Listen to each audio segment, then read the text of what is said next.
Cabin mate 24 hours study hall and work space mobile app download చేసుకుని ఇప్పుడే మీ cabin book చేసుకోండి. పెహల్గాంలోనే జరిగిన సంఘటన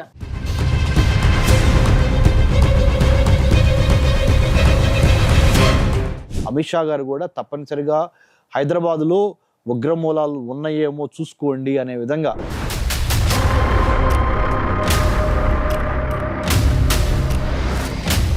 అంటే ఒక టెర్రరిజం అంటే అర్థం ఏంటంటే ఆర్థికంగా, రాజకీయంగా, మతపరంగా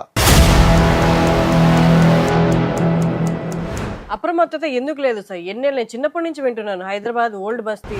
ఒకే ఒకటి ఏదో ఆపలేదు ఒకటి ఉంటుంది. ఆ ఒకటే బయటకు వచ్చి న్యూస్ క్రియేట్ చేస్తారు. ఈ చంపిన వాళ్ళు ఎక్కడి నుంచి వచ్చారు? పాక్ ఆక్రమిత కాశ్మీర్లో ట్రైనింగ్ తీసుకున్న ఉగ్రవాదులు. ఇంత బహిరంగంగా జరుగుతున్నప్పుడు సెక్యూరిటీ ఏమైంది కాశ్మీర్? 100% మీకు చెప్తున్నాను కదండి. కంప్లీట్ గా వాళ్ళని నిర్మూలించగలిగే, మన సేఫ్ అండ్ సెక్యూర్ గా ప్రశాంతంగా మన ఊర్లో మన దేశంలో మనం బతకచ్చు అనే రోజు చెప్పే రోజు వస్తుందా? 140 కోట్ల మంది జనాభా ఉన్న దేశం మతం అడిగి మరీ చంపటం అనేది మానవత్వానికి ఒక మాయని మచ్చ. भले इन लोगों ने पूछा, मेरे जीजा जी ने हाथ ऊपर किया, इधर ही शूट किया. నమస్తే వ్యూస్. పెహల్గాంలోనే జరిగిన సంఘటన దేశవ్యాప్తంగానే కాదు ప్రపంచవ్యాప్తంగా అందరినీ కుదిపేసింది. ఇంత ఘోరమైన సంఘటన, అమాయకులని పేర్లు అడిగి వాళ్ళ రిలీజియన్ అడిగి మరీ చంపేశారు మనకు వస్తున్న వార్తలను బట్టి. గతంలో దేశంలో ఎక్కడ ఉగ్రవాద చర్యలు జరిగినా కొన్ని మూలాలు అయితే మనకు హైదరాబాద్లో, అందులోనూ పాత బస్తీలో కనిపిస్తూ వచ్చాయి. మరి ఈ ఘటనలో కూడా అలాంటి మూలాలు ఏమైనా ఉన్నాయా? అదే కేంద్రం కూడా మాట్లాడుతుందా? ఇవాళ దాని గురించి మనం అడిగి తెలుసుకుందాం. మనతో ఉన్నారు కన్నగంటి రమేష్ గారు. డాక్టర్ కన్నగంటి రమేష్ గారు is the founder and director of CHSS, centre for human security studies.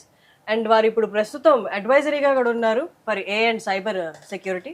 నమస్తే సార్. నమస్తే అండి. నమస్తే అండి. ఐ అండర్స్టూడ్ యువర్ క్వశ్చన్ అండి. చాలా ఇంపార్టెంట్ ప్రశ్న మీరు సంధించారు. ముఖ్యంగా పెహల్గాంలో 28 మంది భారతీయులు, అందుట్లో ఒకళ్ళు నేపాలీ వాళ్ళు, 26 మంది ఖచ్చితంగా మన భారతీయుల్ని పొట్టన పెట్టుకున్నారు ఉగ్రవాదులు.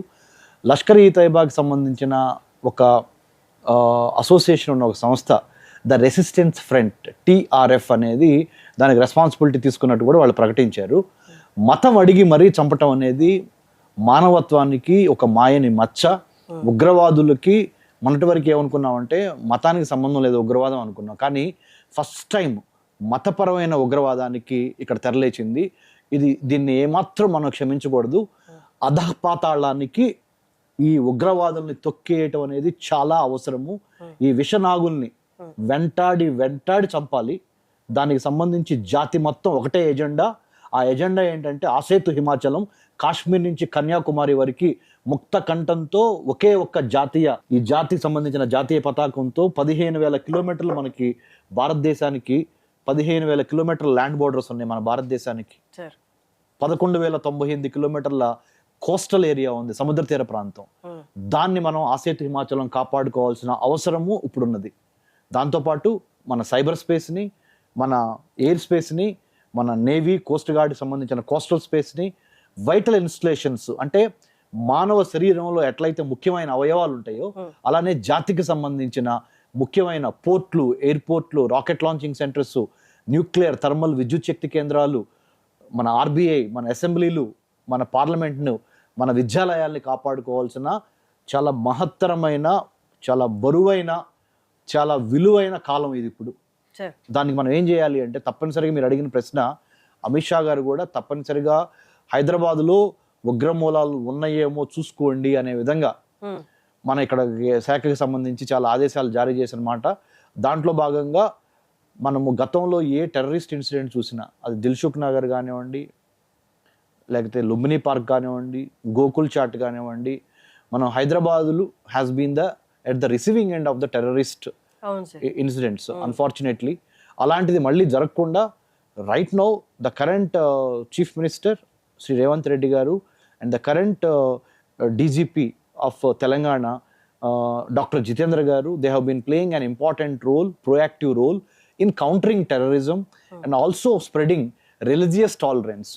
మతాల మధ్య విద్వేషం లేకుండా హిందువులు, ముస్లిమ్స్ కలిసి ఉండే విధంగా కూడా ఒక రకమైన ఆ సెక్యులర్ ఫ్యాబ్రిక్ని కాపాడతాం, అంటే advancing liberal thoughts for the nation building అనే విధంగా పనిచేస్తున్న విషయం మనకు తెలిసిందే. కాబట్టి మనం చాలా జాగ్రత్తగానే ఉన్నాము. మనం కూడా Hyderabad is the real estate capital, pharma capital, film capital, defence capital, Biotech capital, అన్నిటికీ మించి ఇన్ని రకాల విషయాలు ఇక్కడ ఉన్నాయి. కాబట్టి మనం చాలా జాగ్రత్తగా మనం హైదరాబాద్ని కాపాడుకోవాల్సిన అవసరం ఉన్నది, ఇలాంటి ఉగ్రమూలాలు లేకుండా. ఆ విధంగా ప్రజలందరూ కలిసి పనిచేయాల్సిన అవసరం ఎంతైనా ఉన్నది. తప్పనిసరిగా ఇల్లీగల్గా బంగ్లాదేశీలు కానీ, ఇల్లీగల్గా సెంట్రల్ ఏషియన్ కంట్రీస్ నుంచి కానీ, ఆఫ్రికన్ కంట్రీస్ నుంచి కానీ ఎవరు ఇల్లీగల్గా ఉన్నా వాళ్ళని మనము ఇక్కడి నుంచి తరిమి కొట్టాల్సిన అవసరం ఎంతైనా ఉన్నది. ఇల్లీగల్గా ఉన్న వాళ్ళని అంటే ఈ సెంట్రల్ ఏషియన్ కంట్రీస్ అయిన కిర్గిస్తాన్, తుర్కమెనిస్తాన్, ఉజ్బెకిస్తాన్, ఆఫ్ఘనిస్తాన్, మన ఆఫ్ఘనిస్తాన్ నుంచి కానీ, పాకిస్తాన్ నుంచి కానీ, బంగ్లాదేశ్ నుంచి కానీ, బంగ్లాదేశ్కి భారతదేశానికి 4000 కిలోమీటర్ల భూ సరిహద్దు ఉంది. బంగ్లాదేశ్లో సివిలియన్ గవర్నమెంట్ పడిపోయింది. ఇంటీరియర్గా ఇప్పుడు మహమ్మద్ యూనస్ అక్కడ రాజ్యం చేస్తున్నారు. సో తర్వాత భారతదేశానికి పాకిస్తాన్కి 3323 కిలోమీటర్ల భూ సరిహద్దు ఉంది. LOC అంటారు, లైన్ ఆఫ్ కంట్రోల్. దాన్ని జాగ్రత్తగా మనం ఇప్పుడు కాపాడుకోవాలి. చైనాతో మనకి 3488 కిలోమీటర్ల భూ సరిహద్దు ఉంది. దాన్ని LAC అంటారు, లైన్ ఆఫ్ యాక్చువల్ కంట్రోల్. వీటన్నిటిని కాపాడుకుంటా మనము ప్రతి పౌరుడు కాపాడుకోవడం మనం చేస్తూ ఉన్నాం, ఆల్రెడీ జరుగుతున్నాయి. కానీ వాళ్ళు ఆల్రెడీ లోపలికి వచ్చేసరి జరిగిపోయింది కదా సంఘటన. ఇప్పుడు జరిగిపోయిన సంఘటన గురించి మనం మాట్లాడదాము. ఆల్రెడీ అందరూ చూస్తూ ఉన్నారు. హైదరాబాద్ ఎందుకు ముఖ్యంగా వినిపిస్తుంది, హైదరాబాద్ లో ఏం జరుగుతుంది?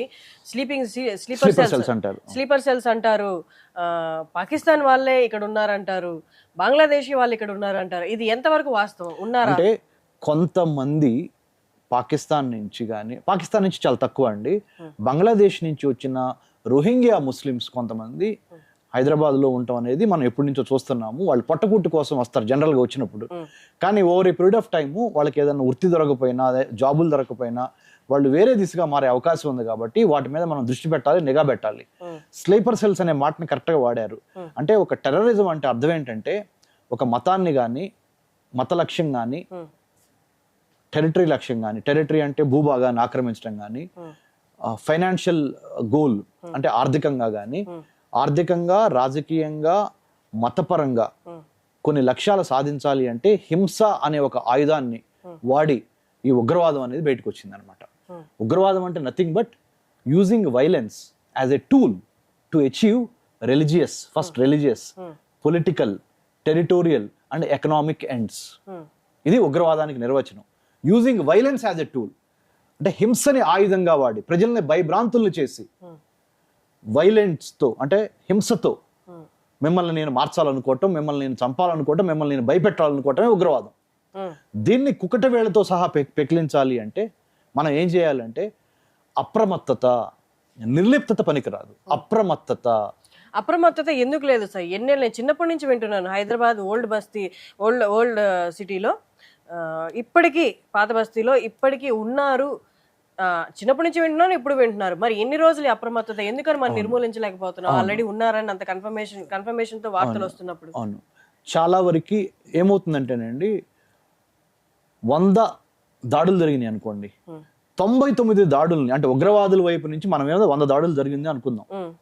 99 దాడుల్ని పోలీస్ డిపార్ట్మెంట్ వారు, IB ఇంటెలిజెన్స్ బ్యూరో వారు, మిగతా లా ఎన్ఫోర్స్మెంట్ ఏజెన్సీస్ సక్సెస్ఫుల్ గా ఆపగలుగుతాయి.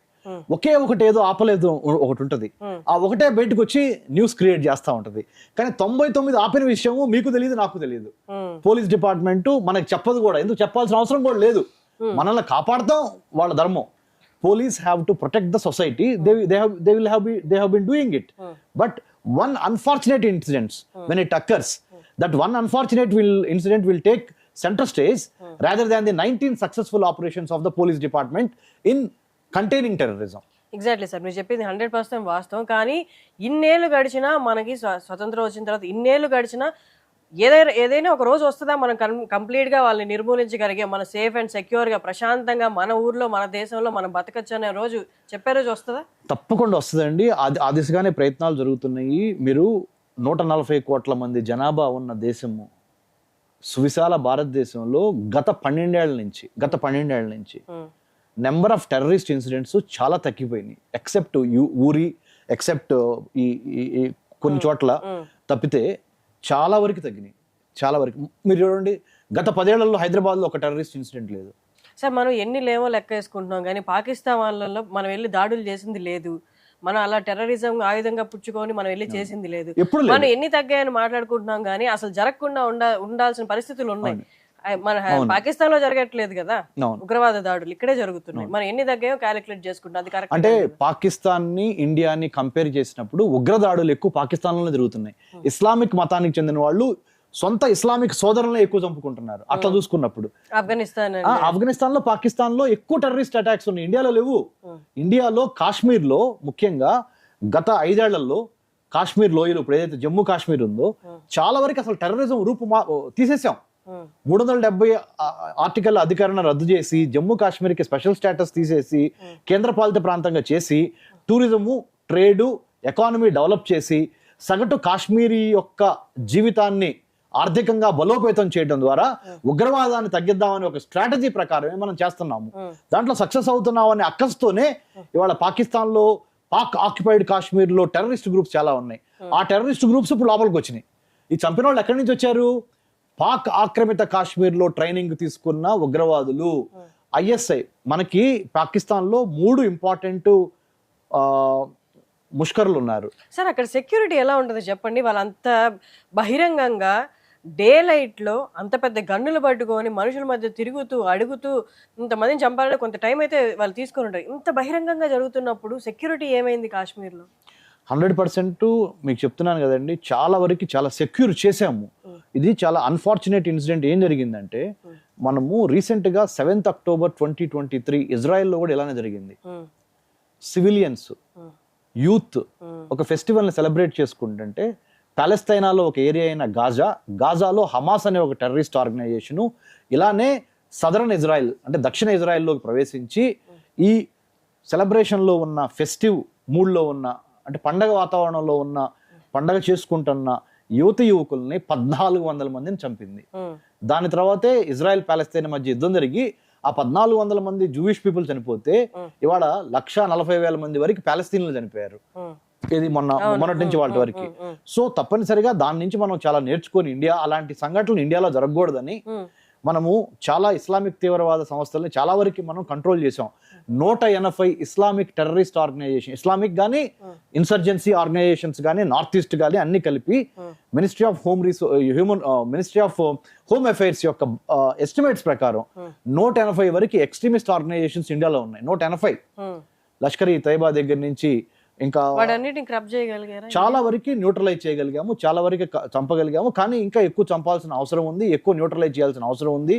ఇప్పుడు సరే వీళ్ళు ఇప్పుడు రావడానికి ఈ ప్రస్తుత ఉగ్రవాద దాడి జరగడానికి మెయిన్ లోపం ఎక్కడ ఉంది మన సెక్యూరిటీలో? ఇప్పుడు టీవీ స్టూడియోల్లో మన సెక్యూరిటీలో ఎక్కువ ఎక్కడ లోపం ఉందనేది మాట్లాడటం సబబు కాదు. దీని ద్వారా మనము మన శత్రువుకి ఇక్కడే మనం సంయమనం పాటించాలి. ఎక్కడ ఉన్నది, ఎక్కడ టైటన్ చేయబోతున్నా, ఇది మంచి ప్రశ్న. ఎక్కడ జరిగిందో చెప్పొద్దు, ఎందుకంటే శత్రువు వింటా ఉంటాడు. ఏం చేయబోతున్నామో కూడా పైనే చెబుదాం, మొత్తం చెప్పొద్దు. చాలా చాలా ఇంపార్టెంట్ అండి. ఎందుకంటే మీకు గుర్తుందో లేదో, ముంబై 26/11 ఘటనప్పుడు, ముంబై 26/11 అటాక్స్ జరుగుతున్నప్పుడు మొత్తాన్ని మనం లైవ్ టెలికాస్ట్ చేయటం మూలాన పాకిస్తాన్ లో కరాచీలో కూర్చున్న టెర్రరిస్టులు దాన్ని చూసి ఇక్కడ ఉన్న టెర్రరిస్టులకి 3 రోజుల పాటు దిగ్బంధనం చేశారు కదా ముంబైని. వాళ్ళు శాటిలైట్ ఫోన్ ద్వారా సమాచారం అందజేశారు. సో మనం ఆ పొరపాటు చేయొద్దు. మనం ఏం చేస్తున్నాము, ఏం చేయబోతున్నాము అసలు టీవీ స్టూడియోలో మాట్లాడొద్దు. చేయాల్సింది చేసిన తర్వాత మాట్లాడదాం. స్పీడ్ ఉండాలి, సర్ప్రైజ్ ఎలిమెంట్ ఉండాలి. వాళ్ళు ఏ విధంగా మనల్ని స్పీడ్ తో సర్ప్రైజ్ తో కొట్టారో, ఇప్పుడు 28 మందిని పట్టున పెట్టుకున్నారు మన పెహల్గాము, మన బైసరన్ వ్యాలీలో, మినీ స్విట్జర్లాండ్ లో. అదే విధంగా మనము స్పీడు, సర్ప్రైజ్ ఎలిమెంట్ తో వాళ్ళని ఎలిమినేట్ చేసే వరకు టీవీ స్టూడియోలో మనము ఏం చేయబోతున్నాం చెప్పొద్దు. కానీ ఏం చెప్పాలంటే, ఏం మాట్లాడుకోవాలంటే, ఉగ్రవాద నిర్మూలనకి ప్రతిరోజు భారత జాతీయ దేశ రక్షణకి మీరు నేను ఏం చేయాలి, సగటు మానవుడిగా, సగటు పౌరుడిగా అనే దాని మీద అవగాహన, సినిమాలు, ఆడియో ఫంక్షన్స్, క్రికెట్, వీటికి ఉన్న పిచ్చి, వీటి మీద ఉన్న శ్రద్ధ, వీటి మీద ఉన్న మమకారం ఈ దేశాన్ని నిలబెడటం కోసం, దేశ రక్షణ కోసం చాలా వరకు ఇంకా ఎక్కువ చేయాలి. ఎక్కువ చేయట్లేదు మనము. పాఠ్యాంశాల్లో కూడా defence, strategy, security, foreign affairs అంశాల మీద ఎక్కువ శాతం సిలబస్ పెంచి మన యువకుల్ని కార్యోన్ముఖుల్ని చేసి దేశ రక్షణ కోసము భారతదేశం చుట్టుపక్కల ఉన్న దేశాల్లో ఉదాహరణ పాకిస్తాన్, ఆఫ్ఘనిస్తాన్, బంగ్లాదేశ్, మయన్మార్, భూటాన్, నేపాల్, శ్రీలంక, ఇందుట్లో మన మిత్రులు ఎవరు, మన శత్రువులు ఎవరు, మనం ఎలా జాగ్రత్తగా ఉండాలి, చైనా దీన్ని ఎట్లా మనం కాపాడుకోవాలి, చైనా నుంచి భారతదేశాన్ని ఎట్లా కాపాడాలి, మనం చైనాకి ఎట్లా బుద్ధి చెప్పాలి అనే అంశాలు పాఠ్యాంశాలుగా చేర్చుకొని నేషనల్ సెక్యూరిటీ, హ్యూమన్ సెక్యూరిటీ, జాతీయ రక్షణ, మానవ రక్షణ అనేవి రెండు కళ్ళు లాంటివి.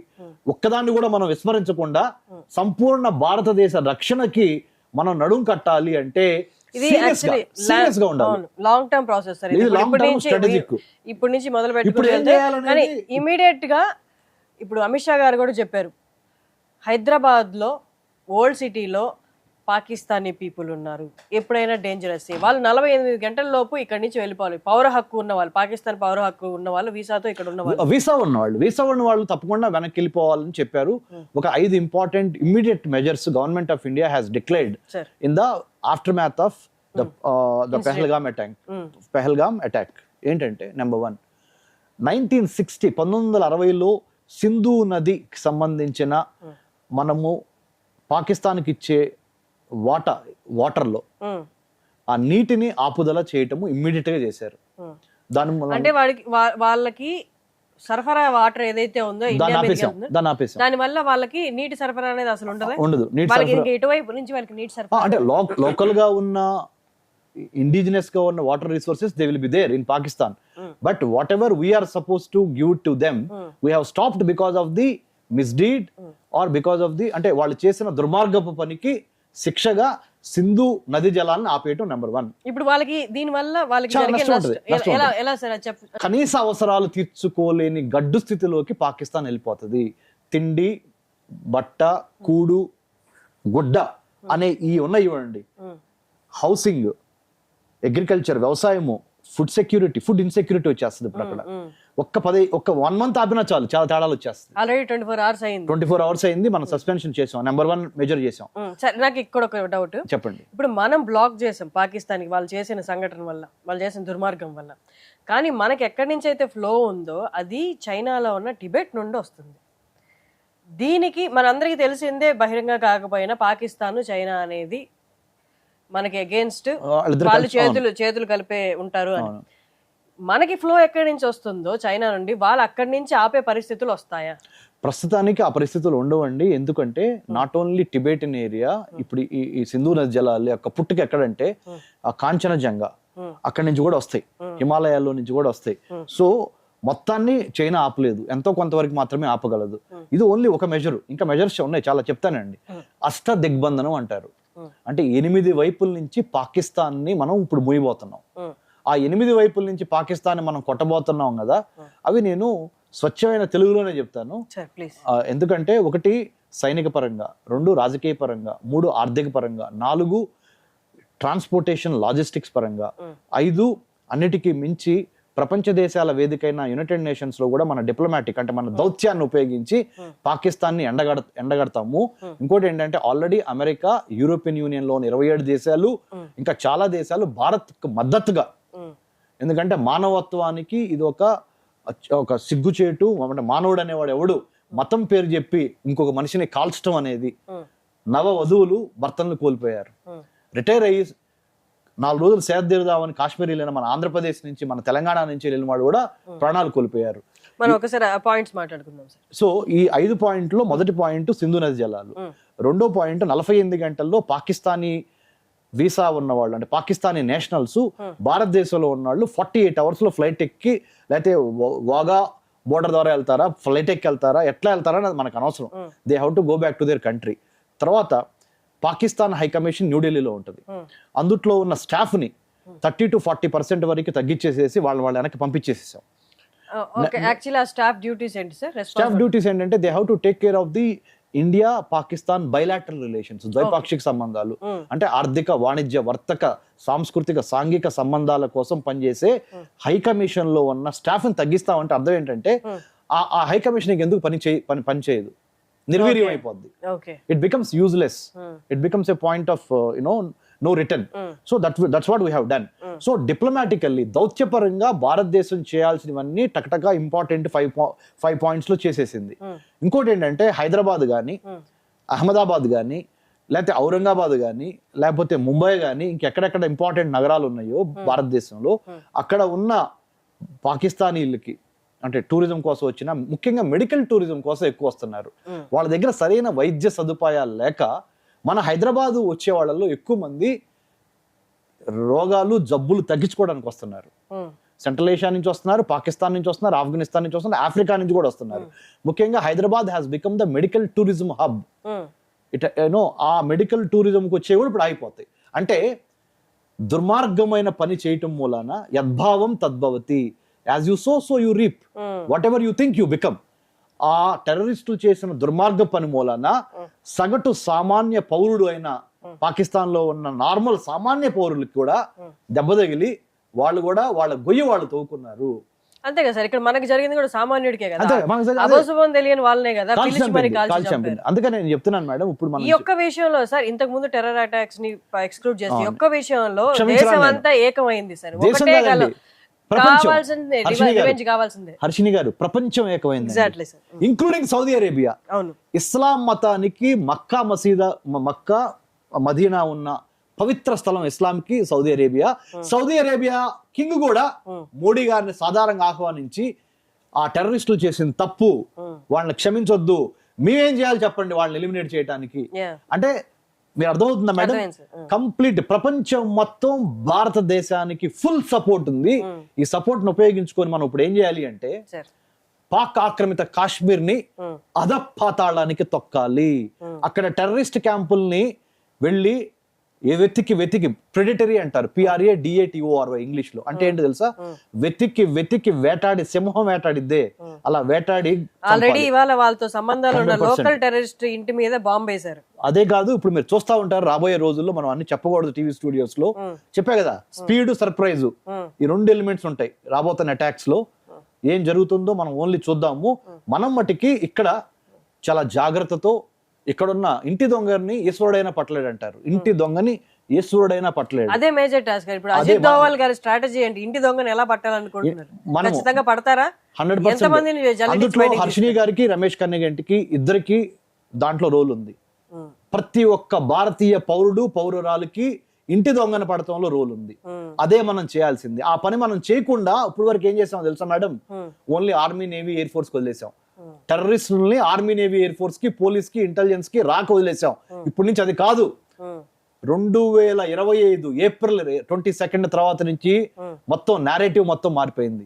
The current narrative will have to include a common man like you and me, and also a very spirited TV channels, media, electronic media, print media, including Suman TV, will have to blow the whistle against this menace called terrorism. ఖచ్చితంగా sir, మానవత్వం ఉన్న ప్రతి ఒక్కరు, అది ఛానలే కాదు, మనిషిగా పుట్టిన ప్రతి ఒక్కరు అదే సపోర్ట్ చేస్తారు. అండ్ ఇంకొక విషయం మనం మాట్లాడుకోవాలి. అక్కడ ఎవరైతే అటాక్ చేశారో అతను చేసిన వాళ్ళలో ఒకరికి ఇల్లు అనేది హైదరాబాద్ ఓల్డ్ సిటీలో ఉందని, వాళ్ళు ఓవైసీతో కనెక్షన్ లో ఉన్నారని, ఇది ఎంతవరకు వాస్తవం, నిజమేనా? ఇది నిజాలు అప్పుడే మనం మాట్లాడకూడదండి, కొంతవరకు వెయిట్ చేయాలి. Give another 48 hours to 72 hours, let it come. So ఊహాగానాలు అంటే నాకైతే ఆన్సర్ తెలియదు. We have to wait and see. Okay, కానీ గత ఏం జరగబోతుంది నెక్స్ట్ 48 hours లో? Madam, it's not a film. We are not going to, there is nothing called suspense. It is not a film, it is a reality. I'll tell you one thing. మనము TV studios లో ఏం జరగబోతున్నది, ప్రభుత్వం ఏం చేయబోతున్నది, ప్రణాళికలు release చేయొద్దు. కానీ ఎలా ఉండబోతుంది, మీరు ఇందాక అన్నారు రివెంజ్ అనేది ఎలా ఉండబోతుంది? ఎందుకంటే ప్రపంచం అంతా, ఈవెన్ మన దేశంలో అందరితో పాటు ప్రపంచం కూడా కోరుకుంటుంది ఏంటంటే సరైన బుద్ధి చెప్పాల్సిందే. We should not become a talking industry. India should not be known as a talking industry. Walk the talk. ఏం చెప్పే తక్కువ చెప్పండి, చేసేది ఎక్కువ చేయండి. తక్కువ చెప్పండి, ఎక్కువ చేయండి అనే స్ట్రాటజీ ఇప్పుడు అమల్లోకి రాబోతున్నది. చూద్దాం నెక్స్ట్ 48 hours లో ఏం జరగబోతుందో. సార్ అన్నట్టు, రమేష్ గారు అన్నట్టు, జరిగిన తర్వాతే, ఇంప్లిమెంట్ చేసిన తర్వాతే మనం కూర్చొని మాట్లాడుకుందాం. ఇది ఎందుకు ఇంప్లిమెంట్ చేశారు, దీని తర్వాత పరిణామాలు ఎలా ఉంటాయి పాకిస్తాన్ మీద, ప్రపంచం అంతా కోరుకుంటున్నది మనం అచీవ్ చేయబోతామా? మనం మట్టికి ఒక్కటి మాట, సారీ మేడం, మన గేటెడ్ కమ్యూనిటీస్ హైదరాబాద్లో మన మిగతా సివిలియన్ పాపులేషన్ చాలా అలర్ట్గా ఉండి మీ దృష్టిలో ఎటువంటి అనుమానాలతో తిరుగుతున్న వ్యక్తులు కానీ అనుమానాలతో ఉన్న సంఘటనలు కానీ ఉంటే you have to report to the government or to the police or to the law enforcement agencies. మీరు చేయాల్సిన పని, నేను చేయాల్సిన పని, మీరు చేయాల్సిన పని, మనం చేయాల్సిన పని ఈ దేశం కోసం ఏంటంటే ఇప్పుడు అలర్ట్గా ఉంటాము. ఎటువంటి అనుమానాలు వచ్చినా we have to tell the police department. Exactly, మన కోసం మనం అలర్ట్ గా ఉండాలి, మన తోటి వారి కోసం, అలాగే మన దేశం కోసం కూడా మనం అలర్ట్ గా ఉండాలి. Thank you so much. జై హింద్ మేడం. సుమన్ టీవీలో మీ పర్సనల్ అండ్ బిజినెస్ ప్రమోషన్స్ కోసం కింది నెంబర్కి కాంటాక్ట్ చేయండి.